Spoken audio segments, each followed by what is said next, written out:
we've analyzed most of Hal Lindsey's The Late Great Planet Earth, and now we reach the climax of his book. Lindsey's description of the topics he has covered up to this point has led him to a very specific arrangement of political chess pieces that he plays out all the way to the end. However, with every topic, we have held his claims up to the standard of Scripture and pointed out where his conclusions simply do not coincide with what Scripture actually teaches. And that's a major problem. You see, with such a faulty structure built on a faulty foundation, his entire climax is full of irreconcilable issues. We are now going to describe them step by step and show how what he proposed in 1970 is pure fantasy and nonsense. How he was allowed to get away with this fantasy and why no major prophecy expert challenged him is hard to believe. Yet even today, many Christians still follow this exact same fantasy future expectation. This is part 8 of 9. The previous presentations have varied widely in viewership. This series is meant as one cohesive analysis, not just of Hal Lindsey's material, but of the overall common understanding of prophecy and end times that he helped shape in our modern Christian thinking. If you find this material useful, I would encourage you to watch the other presentations as well. So let's start.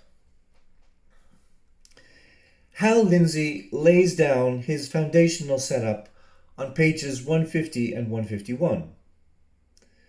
To quote, "In the previous chapters, we have shown the predicted powers that would arise shortly before the return of Jesus Christ, and how these powers are simultaneously developing in current history. We have outlined how world conditions in this generation are launched into a countdown that will end in the final collapse of man's efforts to run the world without God." End quote.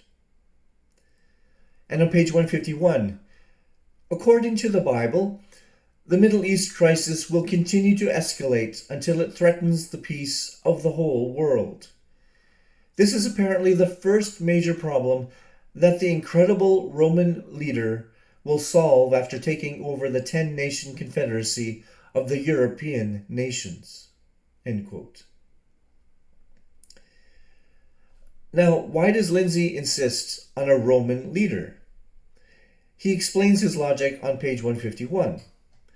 Some 2,500 years ago, the prophet Daniel said that a prince would come to power from the people who would destroy the city of Jerusalem and the Second Temple. You find that in Daniel 9:27.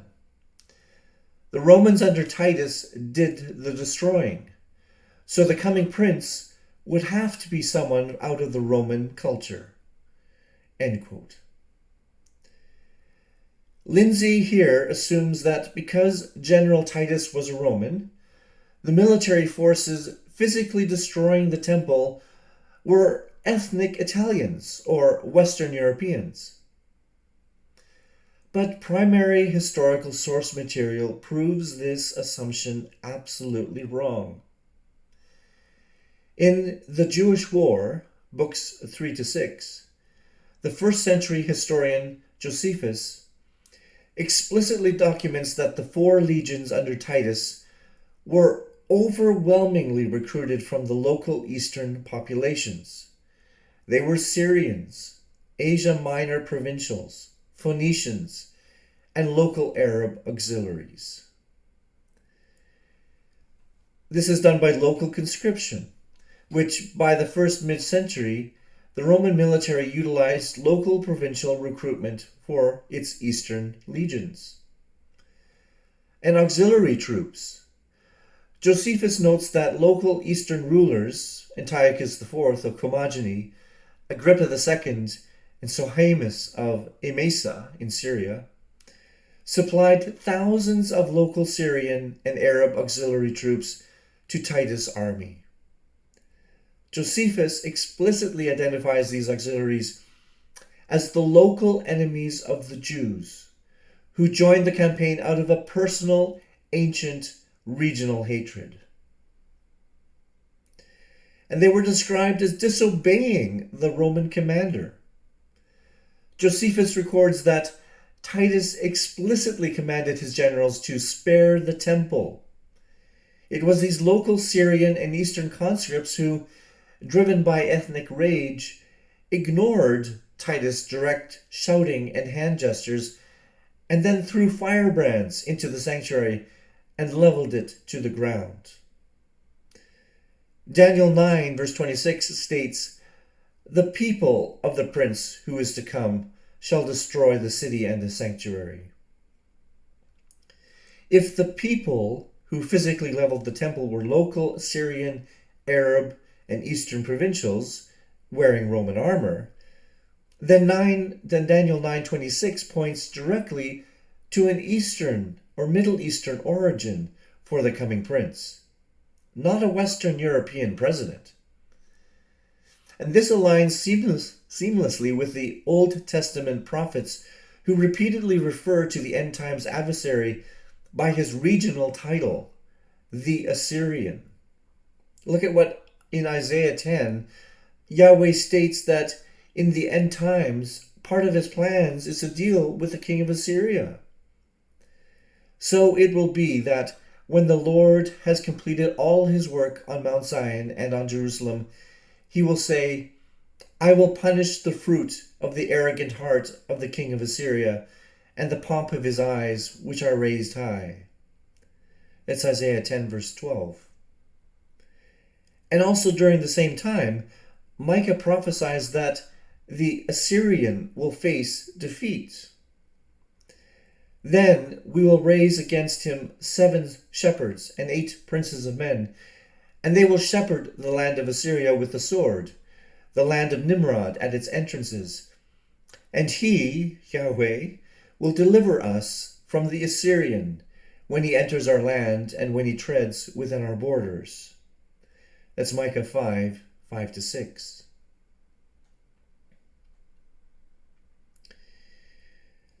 Moving to page 152, Lindsey redefines the biblical concept of a covenant to construct his geopolitical treaty. To quote, "He will make a strong covenant with the Israelis, guaranteeing their safety and protection." The word translated strong covenant has the idea of a treaty or mutual protection pact. End quote. This definition of covenant is completely false and is not according to the Bible. Nowhere in Hebrew Bible does Daniel use Berith to describe a non-aggression pact, security treaty, or mutual protection alliance between nations. When Daniel described political or military alliances, a totally different word was used. We see Daniel use this exact political word in Daniel 11, verse 23. "And after an alliance, Amānāh, is made with him, he will act deceitfully." Now, Daniel explicitly knew the correct Hebrew word for a political treaty, Amānāh. Yet in Daniel 9, he deliberately chooses the word Berith. Look at Daniel 9, verse 4. "O Lord, the great and awesome God, who keeps his covenant, Berith, and loving kindness for those who love him and keep his commandments." Daniel 9, verse 11. "Therefore the curse has been poured out on us, along with the oath which was written in the law of Moses, the servant of God, for we have sinned against him." In Daniel 9, Berith always refers to God's divine judgment with his chosen nation, Israel. Lindsey pulls a definition out of thin air to make it mean a European political contract. Lindsey continues on page 152. According to Daniel's prophetic chronology, the minute the Israeli leader and the Roman leader signed this pact, God starts his great timepiece, which has 7 allotted years left on it. This event marks the beginning of the period of biblical history previously noted as the Tribulation. End quote. Lindsey is wrong on several accounts here. First, the clock trigger. Daniel 9:27 does not state that the clock starts strictly by the act of signing or strengthening a pact. It states that within this allotted period of time, the covenant will be confirmed or made firm. This is a very common misconception. And as we went into great detail in a previous presentation, we are likely already living in the 70th week, which started February 27th, 2026. And this view is now totally debunked. And second, the duration of the tribulation. The tribulation is not 7 years long. It is 3.5 years long, or 1,260 days, 42 months, times, and a half a time. So many people get this wrong all the time. The tribulation, or the Great Tribulation, refers specifically to the final 3.5-year window when the Antichrist ruler is given authority to wage war against the saints and the Jewish people. This mix-up happens because the final 70th week of Daniel is 7 years long, and they rightly interpret that that period is entirely concerned with the people of Israel. However, the tribulation, their time of hardship, is only limited to the last half of that period.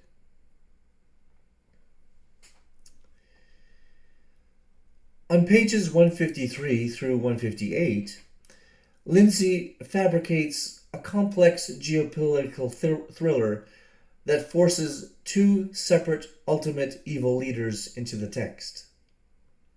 Here, look at what he says. At the time of the end, the king of the south shall attack him, an Israeli leader. He's finding this in Daniel 11, verse 40, part A. We have identified the characters of this passage. The Arab-African Confederacy, headed by Egypt, or the king of the south, launches an invasion of Israel. End quote. Look at the careless exegesis here. Lindsey claims that him refers to an Israeli leader. But when you read Daniel 11:40 in its actual grammatical and historical context, him refers to the king of the north, not a leader of Israel. Lindsey has to twist the grammar to set up his fantasy. He then introduces his second mega-villain on page 154.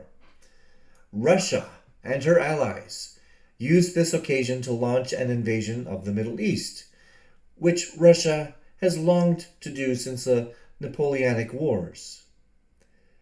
Ezekiel 38 describes the development of this great Russian force and its plan to attack Israel. End quote. Now, Lindsey associates Russia with the king of the north and Gog. Another bad guy emerges out of the thin air. He puts the Antichrist in Rome and Gog in Russia. A totally faulty exegesis that violates dozens of biblical passages. Look at how Lindsey plays this manufactured war out on page 158. The Russian force will retrace its steps from Egypt to consolidate for a counterattack in Israel. The Russians will be alarmed at the news of the Roman dictator mobilizing forces around the world to put down this breach of peace. Apparently, it will surprise the Russian leader who underestimated the revived Roman Empire's will to fight. End quote. Now he sets up for these two evil dictators to duke it out in World War III. This is pure fantasy, totally against everything described in the Bible. Scripture nowhere depicts two opposing global mega-dictators clashing it out over the Middle East. In Ezekiel 38:39, Daniel 7, Daniel 11, and Revelation 19, Gog, the king of the north, the little horn, the beast, and the Antichrist, they're all titles for exactly the same figure. But Lindsey split this figure in two because he was committed to making the 1970s Soviet Russia a major player, while simultaneously forcing a revived European Roman Empire into his timeline. Now, popular prophecy teachers will immediately object, and they will say, no, Gog's invasion in Ezekiel 38 is a totally separate war that happens before the tribulation, and the beast at Armageddon is a different war at the end. But let's hold that claim up to Scripture. Place Ezekiel 39 side by side with Revelation 19. In Ezekiel 39, God commands the prophet, "Speak to every bird of every wing, assemble and come to my sacrifice, that you may eat the flesh of mighty men and drink the blood of the princes of the earth. You will be glutted with horses and charioteers." Now turn to Revelation 19. What does the angel say at the return of Christ?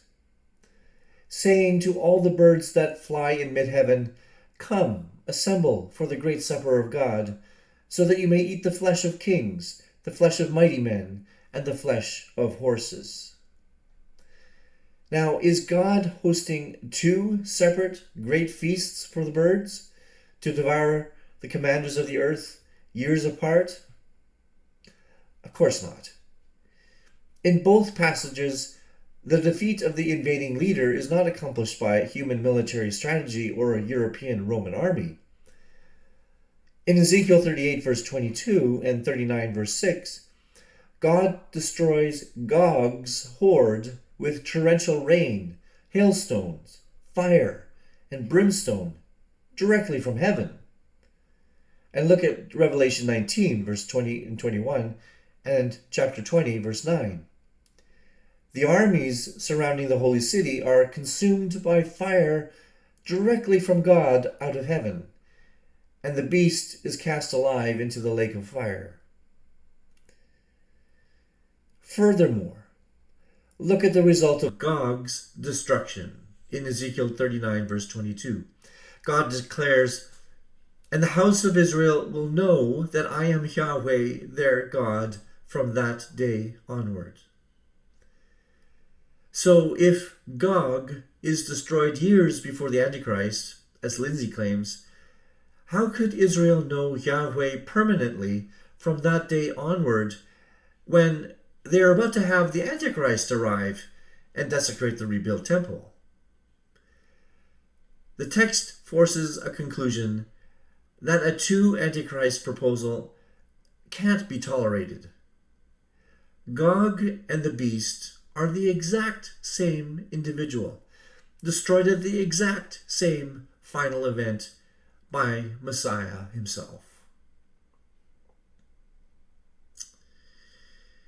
So now, on page 163, Lindsey brings his readers to Armageddon. To quote, "Armageddon is a byword used through the centuries to depict the horrors of war. Dr. Seiss sums up its true significance as follows. Har Moghaedoh, or Armageddon, means the Mount of Megiddo, which has also given its name to the great plain of Jezreel, which belts across the middle of the Holy Land from the Mediterranean to the Jordan. The name is from a Hebrew root, which means to cut off, to slay, and a place of slaughter, and has Megiddo, and that has been Megiddo ever been." End quote. So, now we have the supposed expert telling us about the history of Armageddon. But once again, this traditional interpretation misses what Scripture actually says. Look at Daniel 11, verse 45. And he will pitch the tents of his royal pavilion between the seas and the beautiful holy mountain. Notice where the end times ruler pitches his royal pavilion. Between the seas and the beautiful mountain. That is located west of Jerusalem, situated between the Mediterranean Sea and Mount Zion. That is not far to the north at Megiddo. This single verse directly challenges the traditional assumptions made popular by prophecy teachers. But even more telling is the actual Hebrew linguistic origin behind the term.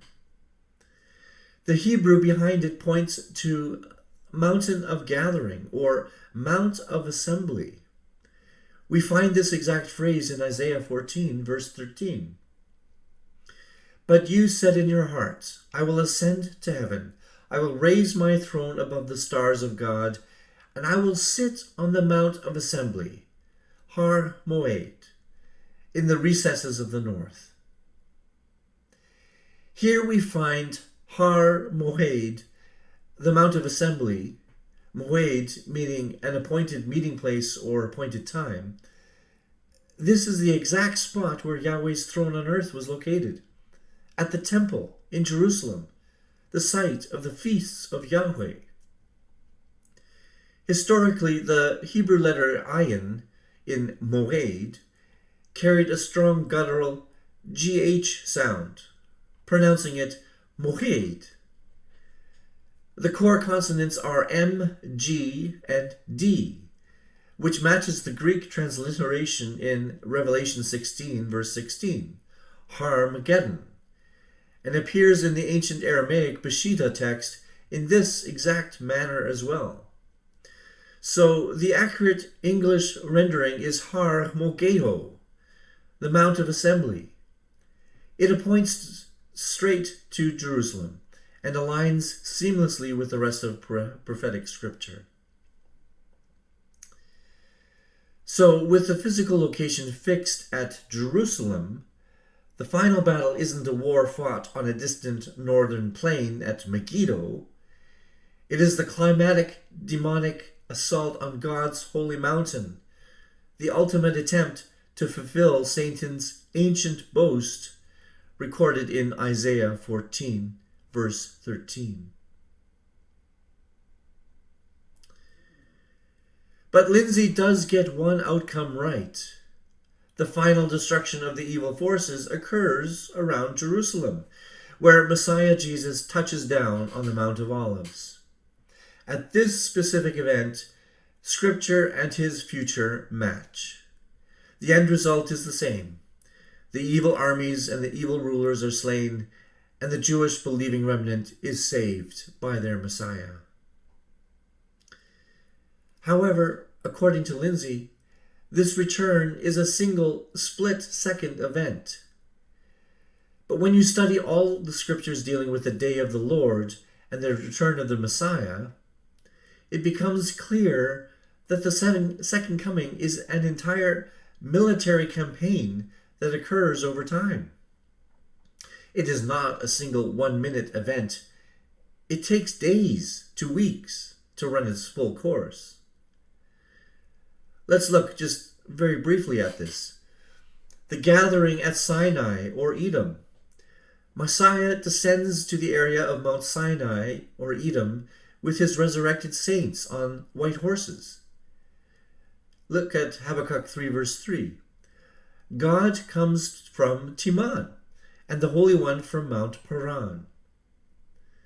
And Deuteronomy 33 verse 2. And he said, Yahweh came from Sinai, and he dawned on them from Seir. He shone forth from Mount Paran, and he came from the midst of 10,000 holy ones. At his right hand there was flashing lightning for them.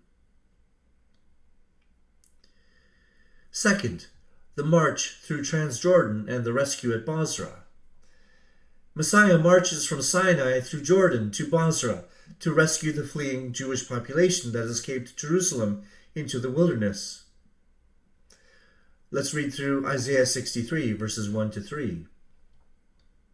Who is this that comes from Edom, with garments of glowing colors from Bozrah, or crimson colors? This one who is majestic in his clothing, marching in the greatness of his power. It is I who speak in righteousness, mighty to save. Why is your clothing red, and your garments like the one who treads in the winepress? I have trodden the wine trough alone, and from the peoples there was no man with me. I also trod them in my anger, and trampled them in my wrath, and their lifeblood is sprinkled on my garments, and I stained all my clothes. Moving on to Micah, chapter 2, verses 12 to 13.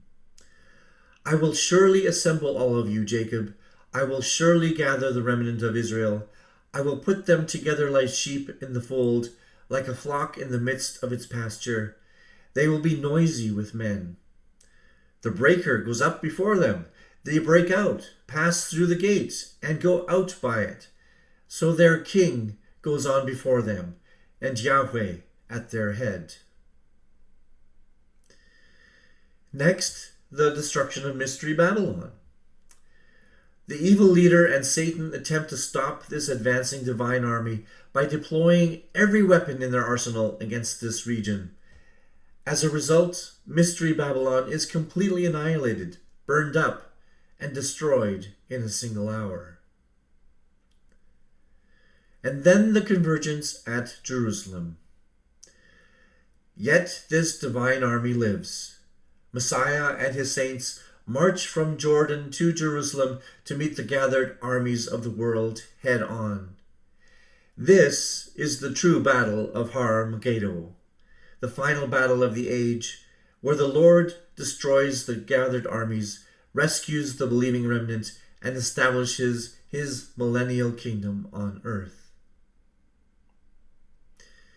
If this timeline is new to you, I'm not surprised. It was eye-opening to me as well when I did a deep study of the end times passages throughout the Old Testament.